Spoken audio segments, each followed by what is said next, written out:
Chapter 2. Then. Erica didn't mind the long flight over to New York. She was fairly used to long haul. Growing up, her father, Gabe, had taken Erica every few years, once he had saved up enough, back to Columbia to see where he'd grown up. When she had been little enough, she would curl up on the seat and put her head on his lap, the thrumming of the plane engine soothing her to sleep. She could sleep anywhere. They would often go in January to soothe her father's winter blues and escape the remorseless English rain and cold. Erica's mother, Sarah, always stayed behind. To run the bookshop, she claimed, but Erica knew it was because she was secretly terrified of flying. When Sarah had been a teenager, her parents had made the decision to explore the Costa del Sol, flying into Gibraltar, where the runway was a narrow strip of land jutting out into the surrounding sea on both sides. They had flown through a summer storm on the way over, and the turbulence had been so tremendous that Sarah had adopted the brace-brace position for a full 15 minutes.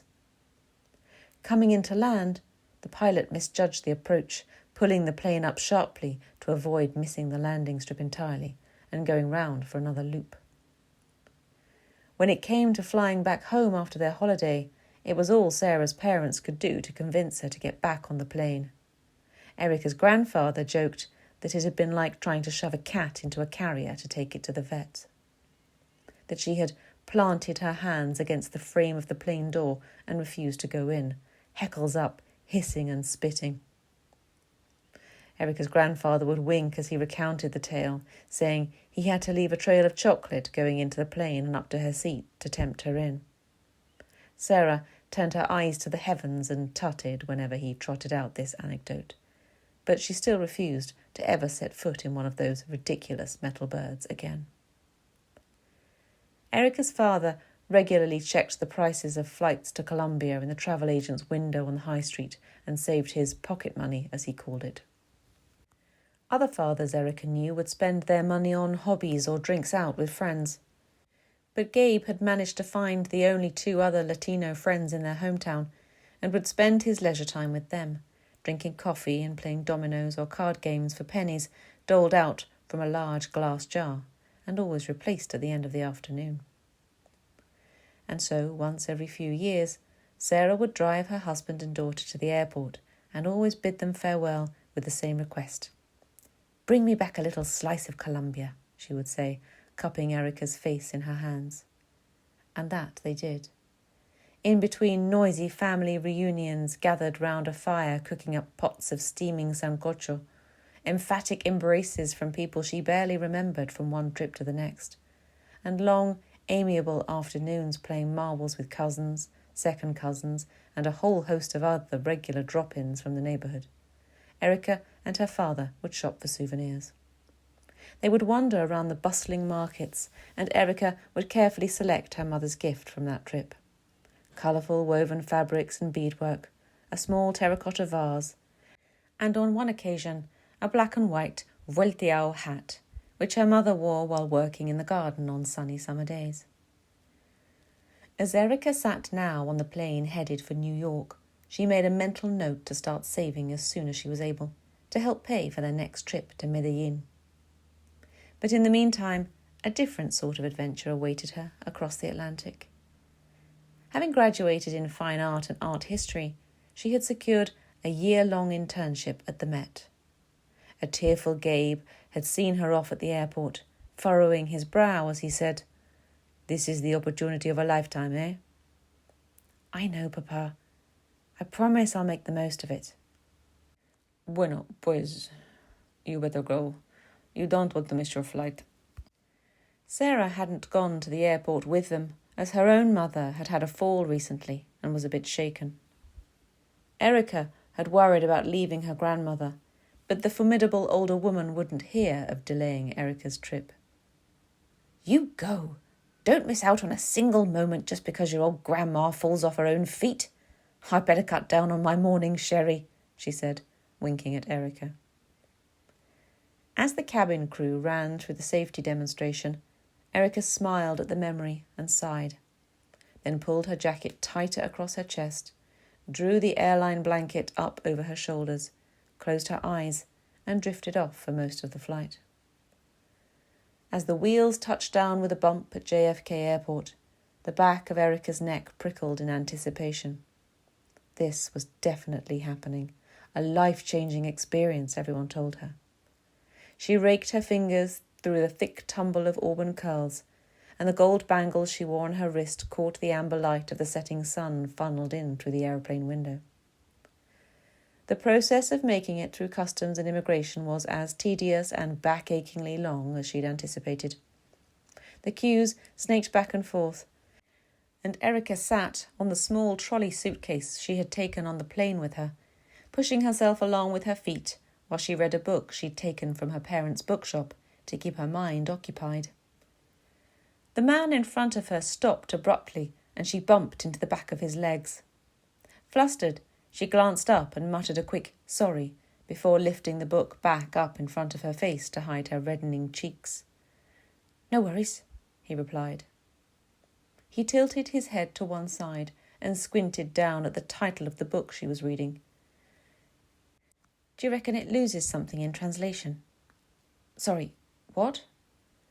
Erica looked up at the man standing before her, smiling cheerfully, barely out of boyhood himself, as green as she was in the world. His cheeks were also flushed, but Erica had the impression this was their natural state. His hair was an indecisive colour, shifting between wet and dry sand, and his fringe flopped a little over one eye. "You're reading Borges? I've read fictions. Well, I read the translation. And I always wondered how it compared to the Spanish. People always say they've read Proust or Dostoevsky or whatever, but they haven't, not really. They haven't read the actual words chosen by the author. Do you speak Spanish at all?" His sentences ran into one another and left Erica feeling unsure of whether she was expected to respond. Yes, she said, as politely as possible, but without wishing to encourage further engagement. "Aha, but you've chosen to read Borges in English. Interesting." He pressed his lips together and nodded slowly. "Interesting." He strung out the syllables in a mock Spanish accent and looked as though he immediately regretted it. "I'm sorry, I don't know why I did that. I'm a little nervous. First time in New York. I've wanted to come here since I read The Catcher in the Rye. Have you read it?" Definitely more of a boy than a man, Erica thought, but he seemed harmless enough. She decided to reward his efforts.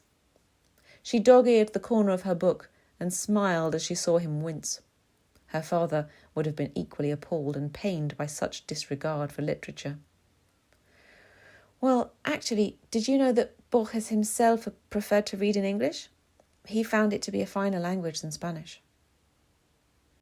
When Erica was younger, she had seen a grainy video of Borges being interviewed, his English blanketed in the thick Argentinian of his childhood, a soft, throaty Spanish J infiltrating expressions like "for ejemplo," which Erica had delighted in, peppering her sentences with his constructions and accent for weeks afterwards. At this revelation, the man-boy standing in front of her raised his eyebrows and tossed his head to one side to flick his fringe out of his eyes. She took in his attire, trying to gauge more about him. He was wearing loose-fitting carpenter's jeans with a tight, long-sleeved black T-shirt and a faded black crow's sweatshirt knotted around his waist. They were both dressed for the weather they'd left back in England, not the weather they'd flown into in New York. Erica had put together a travelling outfit she felt made her look interesting and worldly. A long teal jersey skirt over heavy black boots, a man's thick cotton shirt arranged so the cuffs spilled out artfully from within the long second-hand leather coat she wore over the top. It was September, and the weather had recently turned into what Erica's mother termed proper back-to-school weather. But she had flown into a balmy 27 degrees at JFK, and sweat was starting to bead at the nape of her neck beneath her hair and on her upper lip. She debated taking her jacket off, but decided it was more hassle to carry it than wear it. "I did not know that," he mused. "Learn something new every day, huh?" she countered, then immediately thought, "Oh, shut up, Erica." cursing herself for sounding both dismissive and trite in the same sentence. But he responded, "That you do, that you do." An awkward silence elbowed its way between them, and Erica was unsure how to proceed, whether it would be rude to open up her book and dive back in. The queue was beginning to move again, so she stood up and nudged her suitcase forward with the toe of her boot, stuffing the book into her canvas tote bag, which she then hoisted higher onto her shoulder. "I'm Alex, by the way. Not that you asked, but, at this point it seems like introductions would be the done thing. Erica. Nice to meet you," they mumbled over each other. Erica felt like he had been doing most of the heavy lifting in this conversation and that perhaps she ought to pull her weight a bit more. "So, first time in New York, huh?"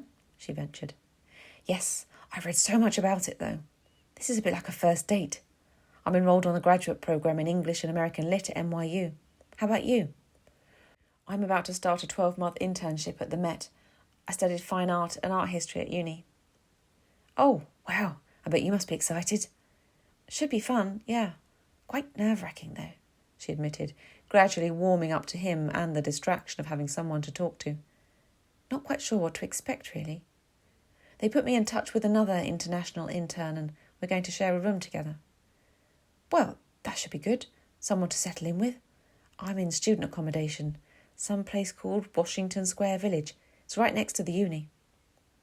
Erica pulled a crumpled piece of paper out of her jacket pocket. "I'm on 8th Avenue, the New Yorker residence, apparently.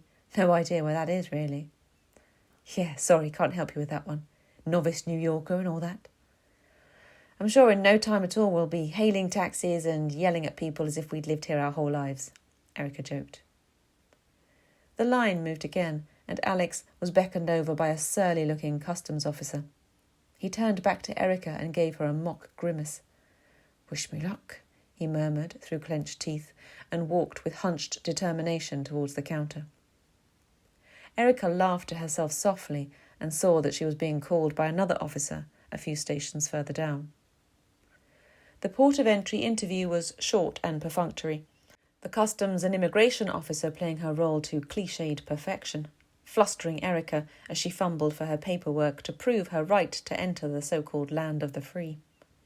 She saw other hopefuls being escorted into private interview rooms, anguish etched on their faces, and wondered why they had been singled out. Wrong credentials, country of origin, a little too much melanin in their skin. Erica's British passport appeared to have saved her from a few lines of questioning she felt her Colombian passport would have triggered, although her full name earned her a raised eyebrow and a "So, where are you really from, originally, I mean?" from the customs officer, but she had been prepared. She handed over her original birth certificate, emphatically tapping place of birth, London, with her finger. The customs officer peered at it closely as if looking for errors or giveaways that it was a fake, but seemed satisfied in the end, bringing down her officious-sounding mechanical stamp with jobs-worth precision before thrusting the paperwork back over the counter, face immutable. Erica felt relieved and grateful, but a sliver of guilt also jangled around in her stomach, and she was aggrieved on her father's behalf, knowing how much more difficult it would have been for him. He had arrived in the UK in the early 70s, and she wondered what the process would have been like for him. She had never thought to ask. She mused briefly about all these life experiences and stories we take for granted and never talk about, before the thoughts tumbled out of her mind. The customs officer bleated a robotic, "Have a nice day," as if someone had pulled the cord on the back of a speaking doll, and waved over the next person in the line. Erica craned her neck to see if Alex's interview had also gone well, but he was nowhere to be seen. She caught sight of him again as he approached the baggage carousel, people jostling her from all sides, a harried-looking mother muttering at her two sons to pack it in and grabbing the backs of their T-shirts as they attempted to climb onto the moving luggage belt. Erica pondered whether it would be polite to go and stand next to Alex again to reinitiate their conversation, but he was quickly hemmed in on both sides by fellow travellers, squinting at the suitcases rumbling past, some standing proud, others sprawled on their back, defeated, others still cast askance on their side. They looked like a giant set of children's blocks, thoughtlessly tossed aside or knocked over as their owner was called to tea. Erica spotted her bag, a huge, dusty black canvas suitcase with brown leather straps, and one of her father's belts strapped around its bulging belly to keep it from bursting open. She hadn't known what to pack, so she'd crammed too much in, knowing it would be too little for a whole year, but figuring she could always get a few second-hand things while she was there. When it reached her, she heaved it backwards and it clattered onto the floor. She realised she should have picked up a luggage trolley and cast around to see where she might get one. As she glanced back over at Alex, she saw him grappling with a similar-sized and similarly battered suitcase to her own, toppling over backwards as he hauled it to the ground. She covered her mouth with her hand to suppress the giggle in her throat, but he grinned back at her and shrugged, palms facing upwards in a big cartoon gesture, mouthing "too many books" at her. Erica slung her tote across her other shoulder and made her way around the carousel to him, pulling her carry-on suitcase in one hand as her large bag wobbled on its two wheels behind her. Alex was getting to his feet and dusting his trousers down. "So, your suitcase is filled with books, then?" she asked, smiling. "Well, among other things. Not just books, obviously. I bought a couple of spare pairs of pants as well. I'm not completely useless." He beamed, cheeks even pinker than before. Erica whispered conspiratorially, "You do realise they will probably have books here. I'm betting they even have libraries." "Oh, now she tells me." They stood there smiling for a fraction of a moment too long as silence reasserted itself between them, the way it often does between two people who have become too familiar with one another too quickly. Erica cleared her throat. "I'd better be going. Someone from the Met is supposed to be meeting me in the terminal. Nice to have met you. I hope your course goes well." She put out her hand to shake his. The gesture felt too staid and stuffy, and yet she couldn't think of anything else to do. He deftly wiped his own hand on his trousers before offering it to her. "Yes, you too. Enjoy the Met. Good luck." She turned and took a few steps towards the door before he called her back. NYU is having a mixer for new graduates this week, I think at some bar near campus. You should come, maybe, if you fancy it. Hang on." He rifled through his rucksack and pulled out a dossier that had been sent to him with his schedule for the first week. "Here, it's on Thursday, 7:30 onwards, some place called McSorley's Old Ale House." He ripped off the bottom of the page with a name and time and handed it to her. "I have no idea where it is, but hopefully you can make it." "Sure, maybe. I'll have to see. Okay, well, bye then," she finished clumsily.